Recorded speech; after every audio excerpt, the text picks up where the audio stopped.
guys, and welcome back to an episode of Off the Shelf. I'm your host, Ronan Time HD, and this week, what we found off the shelf was... I have to be able to trust you with my life. I will go to the FBI! I will go to the police! I am not protecting you anymore! You want me to get out of my own town? You only exist out here because of me! He's a loose cannon. No! Stop it! You realize what you can do? You can get us all killed! You want to get rid of me? Here I am. Go ahead, get rid of me. Casino, released in 1995. This is an epic crime film, because it is like about 3 hours. I'd call that an epic. Starring, of course, you can see here, Robert De Niro, Sharon Stone, Joe Pesci, but also Kevin Pollak, James Woods, and Don Rickles. Is it Rickles? Rickles? Is this good? Okay. Don Rickles. Sorry. That's the only name I messed up.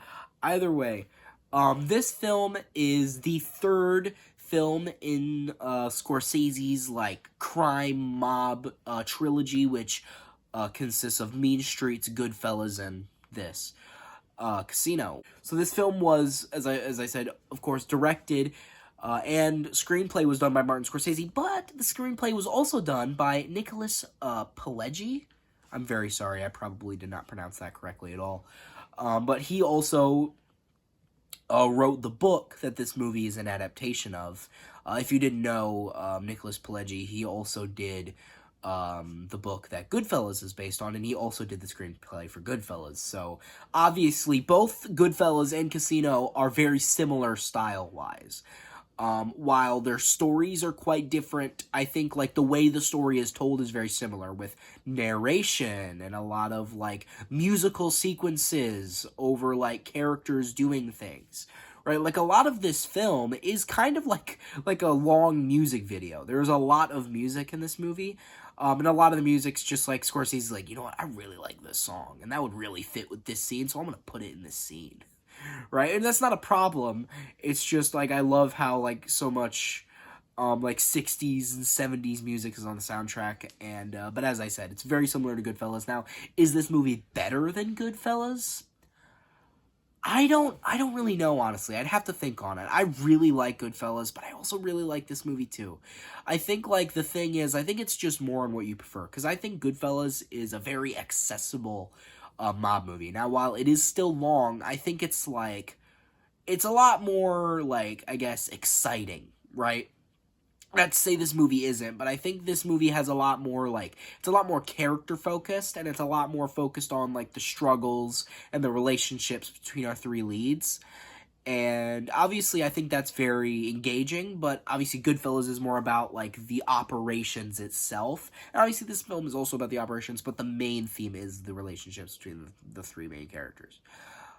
And with that being said, I'm going to stop with the comparisons, I'm going to stop with all that, I'm just going to talk about the movie straight up. And as I said, this film is based on a true story of a man who ran a casino. In the movie, he runs one casino. In real life, he ran four.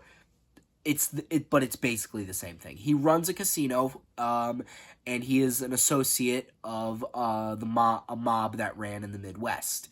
And essentially, what they do is they're like skimming people. It's a skimming operation where they'll like basically the money that people will bet, and they'll take the money that they bet, right? And they have it in a safe, and it's undocumented. So they'll, like, skim some of the money, since it's never documented, when they, like, give the tax man the money, it'll only come up as, like, say you have $500, it'll only come up as $400, but they'll never know that it was $500. So it's that whole thing, and it's, like, a way to get the bosses up in the Midwest back home to help them get paid, right? Essentially, that was the whole operation. It was, like, a big scam, basically. They were, like, scamming the casino, but the casino was in on it, that whole thing. But then, obviously, with De Niro running it, he's not exactly in the mob, but as I said, he's like an associate. Like, he is, like, with the mob, basically. He is helping, he is an integral part of their operation. But it's also, like, obviously all of it is under the table. It's very sketchy. But then, even though De Niro is, like, kind of sketchy, you know, he's doing, like, this bad stuff, Pesci's character is just straight up, like, I wouldn't say he was smart. I'd say De Niro's character was the smartest character in the movie, and Pesci was just a reckless lunatic that was just like a loose cannon. The dude could not control himself, and he was just kind of causing every problem in the movie was basically caused by him, right? De Niro would basically be like, hey, you need to calm down, okay? We need to take this quiet here. We got a good operation running. If we keep it quiet, nobody will notice. And Joe Pesci's like, okay, I want to rob everybody now. It's like, that's basically the whole movie. He's like, he does not take anybody's advice. He thinks he knows what's best and he wants to do whatever he wants to do. You know, he doesn't want to be told to do anything by anybody, even if they, let's be real, know what's better. Like, he doesn't know what's better. He just knows what he wants to do. And sometimes what you want to do isn't better. Definitely not. And of course, but I've talked about the other two leads. How about Sharon Stone? Sharon Stone's character, Ginger, she is the wife of De Niro's character, and their relationship is messy, to say the least. And it's very frustrating because she is a very frustrating character. She also causes a lot of problems, and even when she doesn't cause as many problems as Pesci's character, she very much does not help with these problems, right? She kind of exacerbates them, if that's a good way to put it.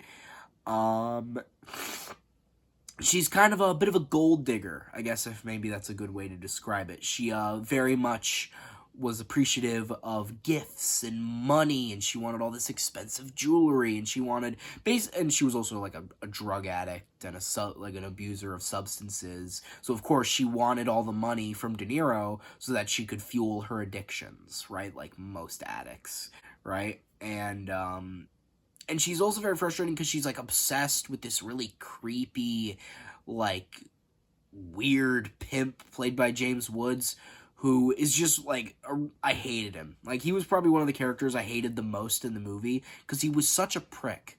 I wanted him to die so bad, but unfortunately he didn't. And another thing that really made me hate him was Sharon Stone's character. Obviously, she is very frustrating, but I don't understand her, but I think I understand where she's coming from, because from what she says in the movie, from what little she says, it seems like she was groomed by this guy when she was 14, because he's a pimp, and he groomed her basically, and now she thinks he's like her best friend basically, when really he's just using her to get money and stuff like that. Like, he doesn't actually care about her, but he just pretends to get things out of her. And she doesn't, she cannot comprehend that, which is frustrating but understandable since he basically indoctrinated her when she was very young. But also, I think with frustrating characters, I think, like, a lot of the movie is basically just like, okay, so everything's going good right now. How can it get the worst it can possibly get? How can, like, everything go from perfect to completely gone? Just the entire operation is a bust, and everybody involved is screwed, right? That's basically the whole movie, because, like, the first, like, half of it, everything's going swimmingly. I mean, obviously Joe Pesci's causing things, but aside from that, like, the operation's going swimmingly. But then, I mean, granted, I did say earlier that De Niro was the smartest character in the movie, because he is. Like, he's always telling Joe Pesci, he's like, you know, you need to calm the fuck down. Like, you're causing way more problems. You're getting so much heat on us. You need to calm the fuck down. And, of course, Joe Pesci, headstrong, he's like, oh, I don't need to listen to anybody. I want to do what I want. But De Niro also makes mistakes. Like, in the casino, he had this guy who was just awful at his job, right? He couldn't do anything right. But the only reason he had him there was because there was, like, this really, like, high-up guy in the gaming community, right? The gaming community with, like, the casinos and stuff. He was high up, and he was a Nepo baby, right? He was the brother-in-law to this guy, and keeping him around, like, he knew what was going on. Like, the cowboys that, like, he was a Nepo baby to, they knew what was going on, but if they had their little Nepo baby guy hired, they're like, they'll turn the other cheek, right? They will not care, since they're doing them a solid by giving their brother-in-law a job. But De Niro eventually fires him because he's like, I can't take it anymore. He's just so bad at what he does. He's ruining the business, right? He's basically causing us to lose money, and he's just an idiot. So he fires him, but then that makes them mad. So basically they rat them out, right? Essentially they rat them out, and maybe not the direct cause, but it is one of the causes of the operation going down, right? And it's, I mean, granted, De Niro was justified in firing him, but it may not have been the best decision, since they kind of needed the support from those guys so that they didn't rat them out, right? And I think De Niro was just a little too confident. I feel like, it sucks to suck up to people, but I think it's maybe better to do that instead of being in prison. Maybe. Either way. I don't know, I'm just kind of rambling about other, like, certain parts of the story, but overall, I just really liked the individual character moments. I think a lot of the moments with, Sharon Stone, obviously, she's one of the highlights. I think, actually, De Niro, Stone, and Pesci were the main highlights of the movie, with them and their performances specifically, and the chemistry they had on screen. I really enjoyed, like, every scene that De Niro and Stone had with each other, because obviously, there were the scenes where they were, like, screaming and yelling at each other, and those were great, but I really liked, like, the subtle scenes where they were, like, kind of, like, subtly, they were arguing with each other, but they weren't, like, screaming and getting in each other's faces. They were, like, just subtly, like, you could tell in their face and in their tone that they just had this disdain for each other, and I just really liked the subtlety, and it really showed how good of actors Sharon Stone and Robert De Niro are, which is, like, the doy, obviously, they're great actors, but this movie is a great example of how good they are, and I don't know if they're in any other movies together, but I think they should be, because they had fucking electric chemistry. They were so good together. They really brought out the best out of each other, and obviously Joe Pesci did too. And maybe a little critique is that Joe Pesci in this movie is basically just the same performance that he had in Goodfellas, right? Like, down to, like, the phrases that he says. Like, you silly motherfucker, you. Like, he says basically the same version, like, different, like, slightly different versions of that same phrase. Like, you, something, something, you. Like, that's a very, like, Joe Pesci phrase. You know what I mean? It's like, I guess it's like a... I've heard him say it before. I know it sounds weird, but I've heard him say it before. Either way... I don't know. Even though Joe Pesci was doing basically the same performance Goodfellas, I don't see that as a problem. He was very entertaining in the movie. And obviously Joe Pesci is a great actor. So I'm not really complaining that it's basically the same performance. He's not the same character, but same performance basically. I still enjoyed it. Although that is a bit of a critique. Either way, I've just been rambling on, and I think there is more I could say about it, but I do want to keep this a little brief, because I think you yourself should go out and watch this movie, because, I know it's, like a 30-year-old movie at this point. I think this film is still worth watching. I think it is still a very enjoyable, very engaging crime film, and I think there's a lot